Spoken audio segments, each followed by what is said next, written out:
I am Matthew Thomas. You are watching Super Cool Radio. I am here in the great city of Indianapolis, Indiana, with my friends Bermuda's Burden. Thank you guys so much for hanging out with me. Thank you. Glad we're able to set this up and do it. We're here on the University Library here at IUPUI, so very cool. So joining me at this time, we have Cyan on vocals, Jake on guitar, and Jeffrey on bass. Thank you guys for hanging out with me. Thank you for having us. Thank you. So before we get into everything, I want to start with a fun question. I've seen you guys. It was a really great show at the Black Circle. But what are some bands you've played with that people should check out? One that comes to mind, I would say Melodic Body, because they were just, their energy was insane. We performed with them at the Melody Inn, and they were just, their energy was insane, and they brought such a great crowd too. They got really involved with us when we were performing, and we just felt really grateful and heartfelt like after that show. So I think I'd have to say Old Poet was pretty good too. We also played with them at the Melody Inn, and they're a good hardcore band. Really makes you want to mosh. So that was a really fun show, and it was awesome playing with them. yeah. For me, the shirt you're actually wearing, City of the Week, they're pretty cool to see. Yeah. And then, like you said, Old Poet as well. I actually work with some of the guys in the band, so it's kind of cool to to see them on the stage. Nice. Yeah, I haven't seen them. I've listened to their music, and yeah, it is very, very hardcore, but it's good stuff. Yeah, City of the Week was awesome. It was fitting to wear this shirt because my other Super Cool Radio shirt got sweaty last night. So, being out in the heat for 6 hours, it does that for some reason. Yeah. But awesome. But focusing on you guys. So, how did Bermuda's Burden come together as a band, and how did you choose the name?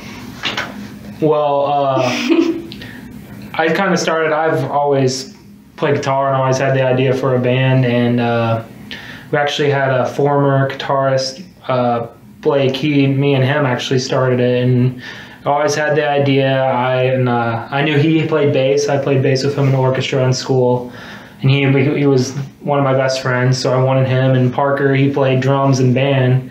So I was like, Parker, he didn't have a set though, but I knew he was good at drums, so I kind of forced him to buy a set. He bought a set, and then I always liked the idea of a female vocalist, and she was actually my guitar teacher's daughter, and she was always an amazing vocalist. I've heard her do her work, and I knew she was amazing, and I asked her, and she was surprisingly way into it.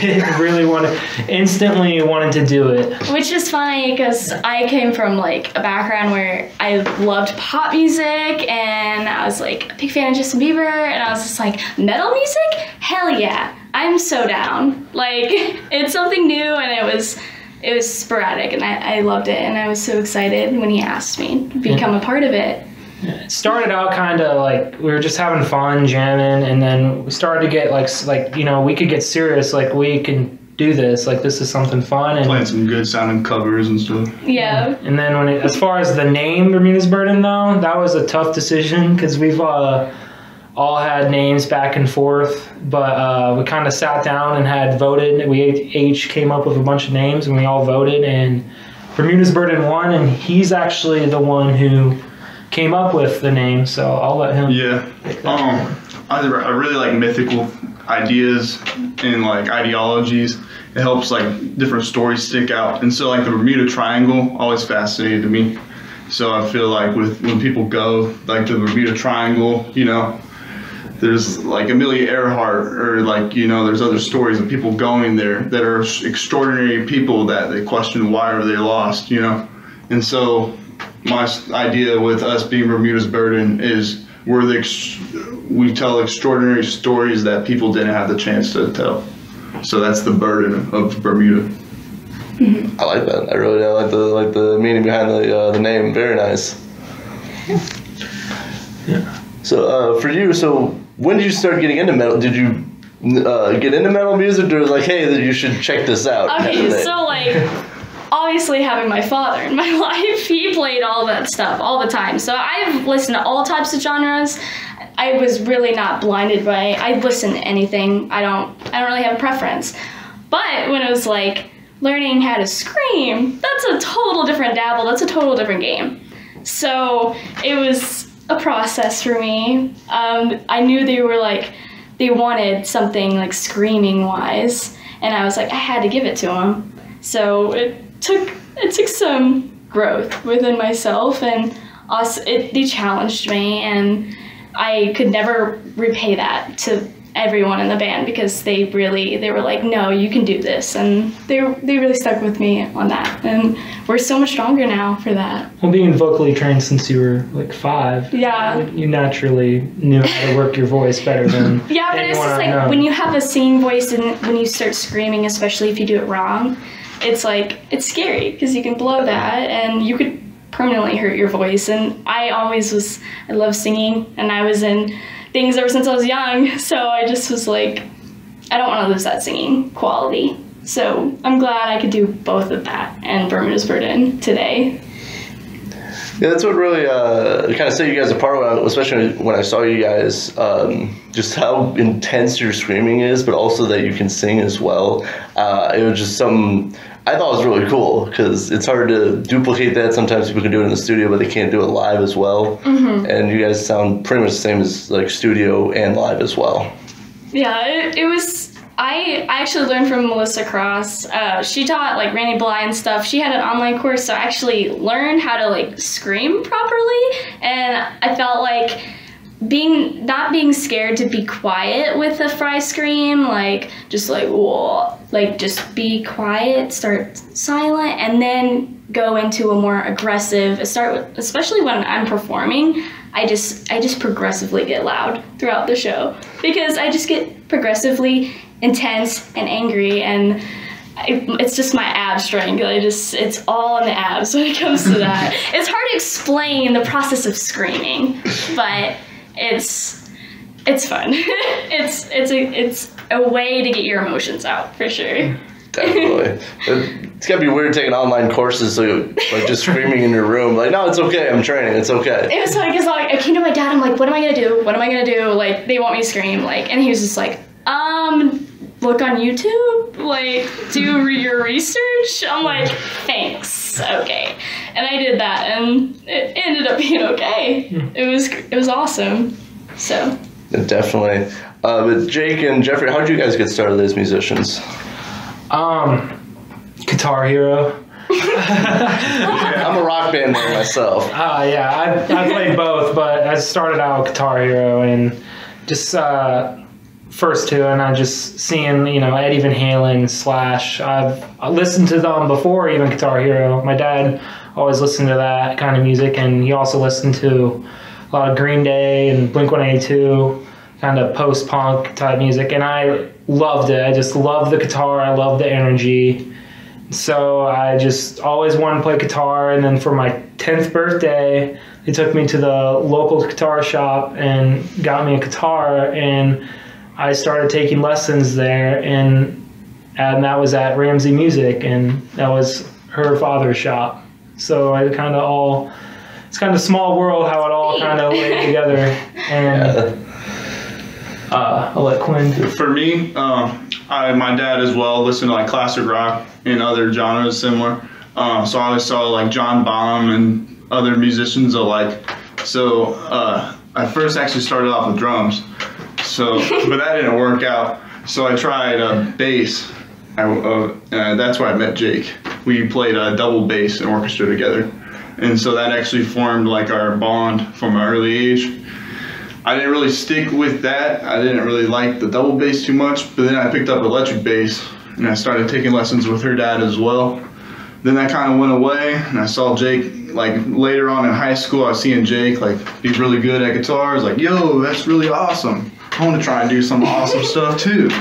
We were going to see bands like Slayer and Cannibal Corpse, and people like Alex Webster and Tom Mariah, just like being on stage, just seeing them, the energy they gave to people, that's what made me want to start playing and do that as well. Yeah, when I was with you guys, bring a lot of energy to the stage, but also at the Black Circle show, you guys were actually in the crowd moshing as well, and I thought that was awesome to actually be supportive of the other bands, because sometimes you don't see that with like other opening bands with the other bands as well. So I think that was really awesome. sometimes it's hard not to. If you got a good song, you want to dance to it, you know? Music is just like, it's a feeling, you know, and I just feel like it's a way to get emotions out, and I just feel like it's metal music. There's nothing like it. There's no energy like it, especially at a metal show. And I feel like a metal show is where everyone comes together and we're all enjoying the music we love.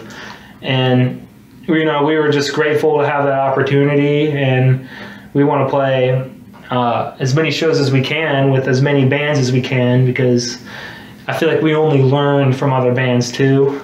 And I feel like getting to experiencing the shows is important to be as a musician as well as performing, because I feel like it helps you see from a different perspective. You're not just a performer, because we're all fans, we're all audiences of someone. Yeah, especially in the metal community, like it's so diverse, and there's so much embracing of each other. I feel like this community is like different from like any other, because I feel like everyone understands their struggles and their burdens, and I love that. Like, it's just the metal community, we all are just, we won't get on each other for expressing our feelings or our true angry emotions. So yeah, like you said, community, it's, you know, to build a scene, to work with people, like, you have to have a community, you have to, you know, obviously get along, but also support each other as well. Yes. Yeah. It's important. For sure. So, obviously, as I mentioned, the show with City of the Week, The Other LA, and Misunderstood at the Black Circle, it was one of my favorite shows just because of the, you know, the energy of the crowd. I know it wasn't super packed, but it was a lot of fun, at least for me, because I love music. But what can people expect from Bermuda's Burden Show? I mean, head banging. Headbangers. Maybe a few like some angry, disgusted faces. Like maybe questionable if they're sitting on the toilet or not. Maybe people getting crunk. Correct. But it's very, there's parts of it that I feel like is beautiful too. Like we have a melodic sound with it. We're not just heavy dominant. You can come. I feel like there's a lot of songs where you don't have to be headbanging. You can just relax, have a drink, enjoy it with friends. Just live music, good live music that we're just happy to be able to play for everyone. We're having probably twice as much fun as everyone out there. Yeah. We have an aspect of like reeling them in. I like to say we have this melodic start to most of our songs, or even I know Lilith. That's a whole different story. Not even just hit you in the head. Made that when I was really angry, but it's a banger. But we love playing with the beautiful tones and the melodic tones in our music, and almost because, you know, that's easier for people to hear. I know that's not what people like to say, but it is. Singing, you can hear it, but sometimes when you put on screaming, some people, they will not listen to it. Yeah. But with our music, I feel like it totally deflects that, and it just brings our listeners in, and it's like, oh, I can actually listen to this for the actual song, and not actually for the screaming parts in it too. I feel like it has beautiful within it, you know. Yeah. I do like you guys have a nice blend of like screaming but actually singing as well. Yeah. Because I mean I've listened to, you know, bands like they scream the whole time, which is cool, don't get me wrong. Oh yeah. But sometimes I do want to understand something occasionally. But like you guys, it's pretty. I think it's pretty easy to listen to, even though I know it's metal music. But you can at least understand everything and the emotions and everything as well. Yeah. Which brings me to something. Recently released a new single entitled Tarot. How was it writing and recording the single? It was a very intense experience, I know that, especially for this one. Yeah, that was my final project at Azimuth, and that was actually the first song I fully produced on my own. Because Devil's Den and Lilith were produced by her father, Tony. He helped us with that a lot. but I learned how to do it myself, and I wanted to be able to do it myself. And so Tara was my first song I did. But Tara, was funny is she's had lyrics, meaningful lyrics that she's had for a long time. Then I've had that beginning acoustic riff. I wrote that in high school, and I've had it forever, and I've always known I've wanted it to be a part of a song. And I remember playing it for her, and she said, I have lyrics that this needs to be with. And she sang it, and it just fit perfectly. And I was like, what? And then we kind of built, add that heavy riff at the end of the song. I've had that one kind of recently prior to this, and then I knew it was in the same key, so I was like, oh, well, this will work. And then just kind of mended the rest, worked with him, worked with Parker, our drummer, and voila, it came out like it was, and we loved it, and got to record it all, produce it all. I spent several hours learning, changing things, scrapping things, and I finally was happy with it, especially after talking to my my instructor, Ryan at Azimuth. He's actually recorded several artists you'd probably know, like Phil Anselmo from Pantera. Oh, yeah. He has a double platinum with D12. Mm-hmm. He's recorded Snoop Dogg, DMX. Mary J. Blige, did music for MTV shows. So when he told me he liked it and he thought it was good, I thought it was good. And so that's what you hear now. Yeah, it was like a lot of like, is this okay? Like tweaking. It was I knew a lot of like perfection. It was a big learning experience. Yeah. And I've taken what I've learned with that, and I'm using it, and we're recording new stuff now, actually re-recording Devil's Den, and that is going into a new song of ours that we do play live. Sugar Paradise. Yes. This song, so I'm gonna recording them all pretty much as a whole one big song, and then we're gonna release it as two separate songs. So, but nice. Yeah. So we have that coming up. Yeah, we're really excited. We have new songs in the works too. We have much more writings. new stuff. Yeah. New songs. We actually if we're talking about tarot, we just filmed our first music video. And yes, that too, yeah. I was really excited to do it. It's good because you don't know, like, especially when you're in filmmaking, this stuff's expensive. Yeah. So you need to know someone that knows their stuff. Luckily, my stepmother, she's a photographer, and she has all that stuff. So she helped us out with it. So thanks, shout out to her, Crystal. But it couldn't have been any greater. It was awesome. We found the best locations to film. I had a storyline to go with it. I'm editing it right now, but I'm really excited for everyone to see it. I also have some other things, lyric video, because I do the art and stuff for the band. So I'm making a lyric video for it as well. So it's easier for people to see the lyrics, so they can know the meaning and the story behind it. So, yeah. Yeah, I saw a few photos of the music video. I believe it was yesterday, actually. Yeah. You guys are working on it, which is awesome. What can people expect from the music video? If you're at liberty to say anything. Well, we do have the classic live performance part of it, like where we're kind of playing to the song. But some good action shots. There's a little bit more to it, though. There's a story behind it, and it's a little bit more conceptual, I guess. Yeah. We had to actually act. It was fun. Yeah. Yeah. Like, we actually had to get an acting bone, and they actually had to work with me. I had to be a director at the same time. Like, you do this, you do that. Like, try to do this. Like, they had to listen to me, and I praise them for that. It was hot. It was really hot. It was like, it's been really hot in Indy for the past couple weeks, and I don't know what's going on, but it should be getting colder here soon. but it was still fun. It was a lot of fun. Yeah. Yeah, from the, I think you posted like 2 or 3 pictures of it. It looked really cool, very cool location. So I'm looking forward to seeing like the whole music video. But yeah, like it's funny. Like I went to 3 shows. It was like June, July, 2 in July, and it rained every time. Mm-hmm. So this is like the one weekend where I showed up for a show and it didn't rain. Nice. I was like, wow, that's weird.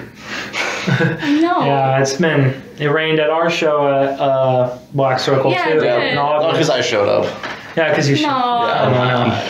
I would have loved to play at the outdoor venue at Black Circle. So perhaps we'll get to go back and play there sometime. Because I hear It was cool. not a lot of everyone, even the workers there, said the outdoor venue was nicer to play, especially when it's nice. Mm-hmm. Playing outdoors is different too, because I feel like it attracts people to come from like who weren't like to plan on hearing There could music. be someone in the diner across the street. Yeah. Like, what is that? I want to go to that. Yeah, last night it was insane. It was awesome. It was punk rock night. There we go. And it was all 4 punk bands. It was cool. One guy played bass in the Cuban Cafe. So you got to work on that. There you go. Just go back there. You gotta get a wireless system. Get a wireless system back there. Yeah, he just ran around the grass and then he ran up to the cafe. And you can see him through the window playing bass. Wow. I can see you doing that with your wireless system. So you should do that. So work on that. That'll be fun. No, Both honestly, of you guys do it. It's been a thought. We've thought about it. Like a walk into like a breakdown. See, I would always like to like just climb on a bar and like sing and stuff, but I like feel like I would get in trouble. They're not going to stop you. We're birds, that's what we do. Yeah, exactly. That's what we do. We do. I say Okay. come on. I'll do it. I'd be worried about her falling and hurting myself. I'm very clumsy, so that's all I was like. I'm scared. Not scared for anyone. I'm scared for myself. I might break something.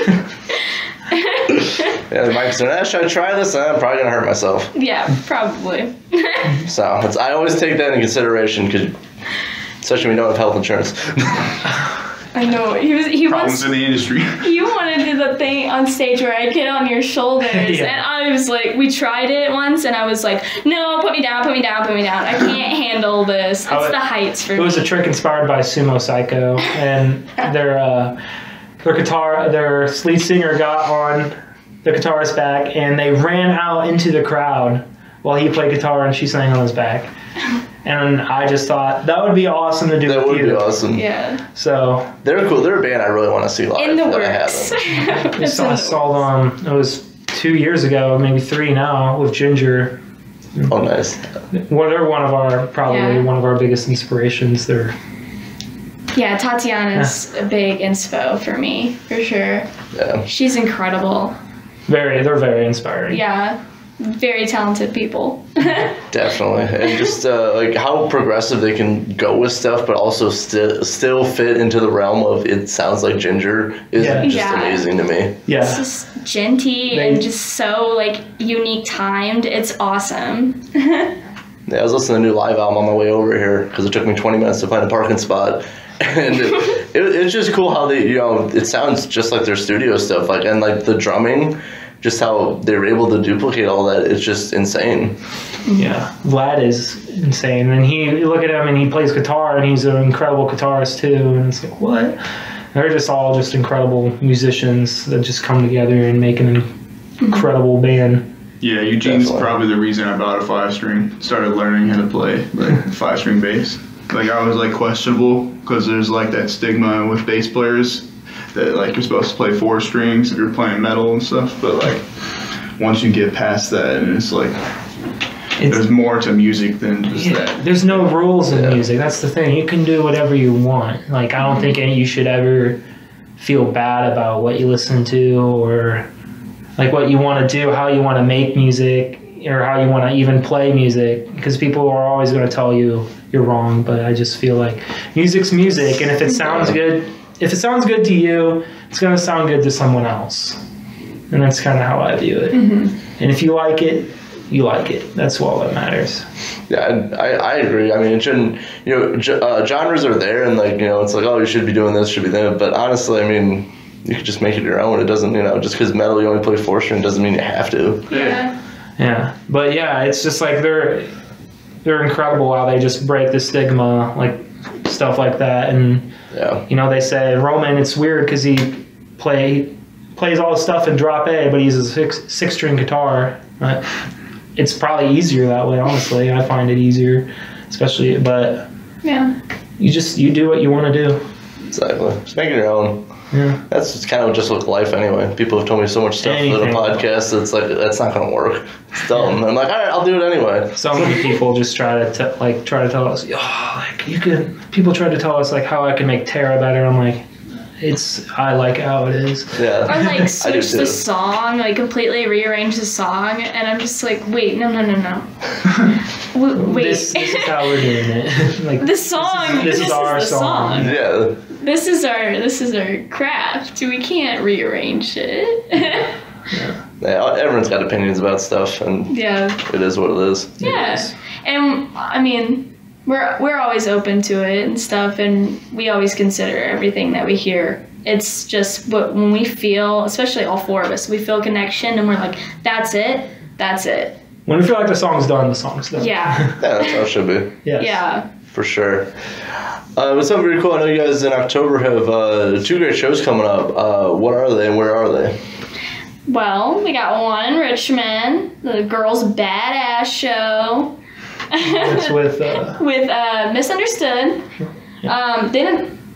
Who's the other one? I don't think. I feel like I know the band. One of them is a San Diego band. They didn't tell us. I don't remember. Oh, I know. Misunderstood. They asked us to play with us. So that was really cool for them to asking us to go to Richmond, which is going to be crazy because we're going to have to rent a U-Haul for that. Some kind of nightmare. Some kind of nightmare. Okay. And out in public. And what day is that? That is Saturday, 2 weeks from today. Saturday, October 2nd. So be there. Yes. In Richmond at East Street Pub. And then the following Thursday, we have another show at the Melody Inn with Third Rail. Yeah. I'm really excited to perform with them. They seem like they would wreck shit up. So a couple fun shows coming up. Yeah. We're excited to play those. Yeah. Definitely awesome. Yeah, definitely. If you make it to one or both, it'd be an awesome time.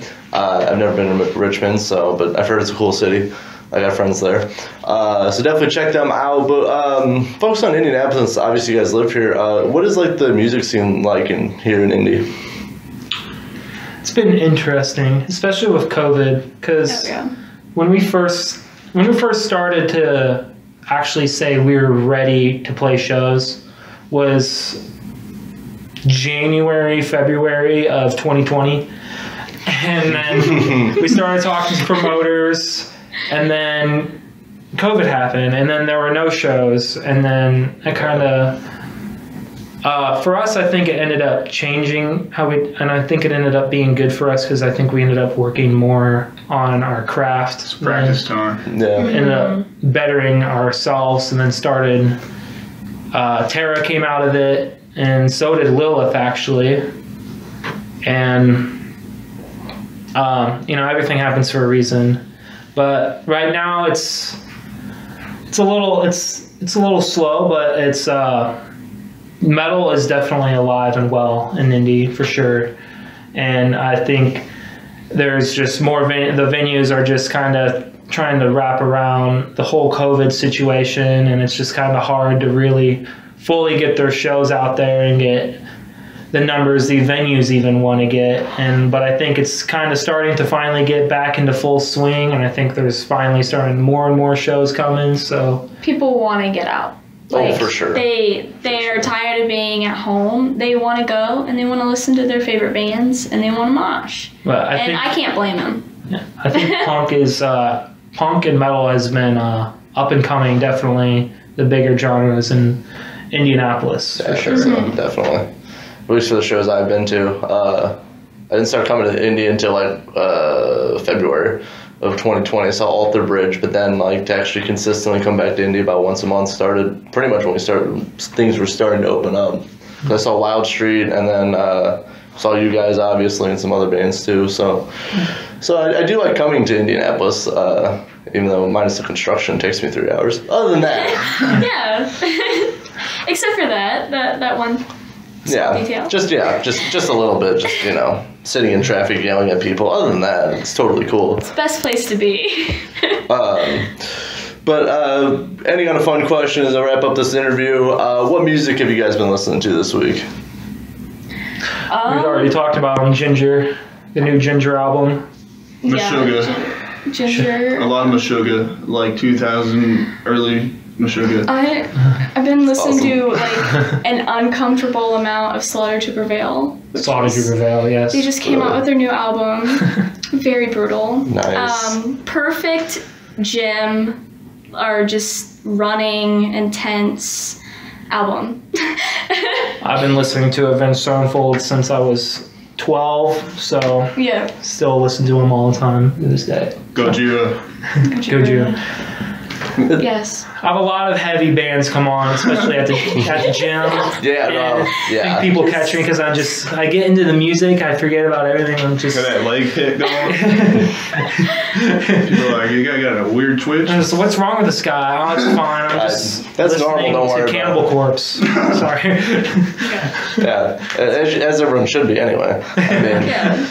Yeah, everyone should listen to Cannibal Corpse. It just brightens your day. Believe it or not, it does. It does. It makes you feel better. yeah, I mostly listen to like punk and metal when I'm working out. If it's fast or heavy, I'm probably gonna listen to it while working out, especially running. So yeah. Yes. Yeah. Yes. Yeah. And I try not to like yell at people, like just not even trying to, like just singing the words and like, oh, I'm sorry, don't mind me. It's hard not to. You want to get into it. You know the words. You just want to let it all out. Definitely, yes, for sure. I want to do that when I'm on the treadmill, and I do it sometimes, and people look at me, and I'm just like, "Oh, did I actually say something?" It gives you energy. I swear. Like wording the words. I actually think I say it sometimes to scare people next to me. Yeah, that's how it should be. Social distancing. Don't work out next to me if you don't want to listen to metal. Yeah, exactly. Well, I'll be wrapping up this interview. As I've been saying, I've been chatting with Bermuda's Burden. Please check out Stream, support them. I'll leave some links for them in the description because we have the powerful technology I can do that. Make sure to check out their new music video when that will be released. Make sure to listen to Taro. And before I let you go, before I wrap this up, how are you guys going to close out 2021 and then your plans for 2022?